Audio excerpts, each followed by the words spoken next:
Good Samarites. Ayan Yung, po.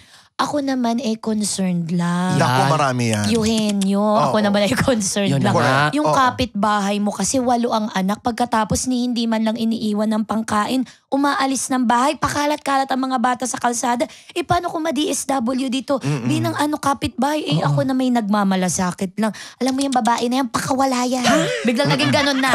Pakawala yan, ganyan. Ang dami asawa niya, iba-iba tatay ng mga anak. Tama. Naging ganun na. Oo. Pero ako ay concerned lang naman. Ang latag niyan, alam niyo naman ako, wala na akong ginawa ngayon sa buhay ko. Mula nung ako'y umalis sa trabaho at nag-retire na ako, tuwing umaga ako'y nagsisimba. Wow. Kaya, totoo ha, Opo. kaya itong sasabihin ko, huwag niyong masamain. Tapos papasukan mo nung daming anak, walang ginagawa, etc. At may dagdag yan ha, sa dulo. Oh. Hindi pa ako sigurado kung ito lang. Kasi ang balita ko, Ano po? bago pa sila nag-asawa, may 2 anak na yon sa isang sima na wala na rito. Talaga ba siya? Oo.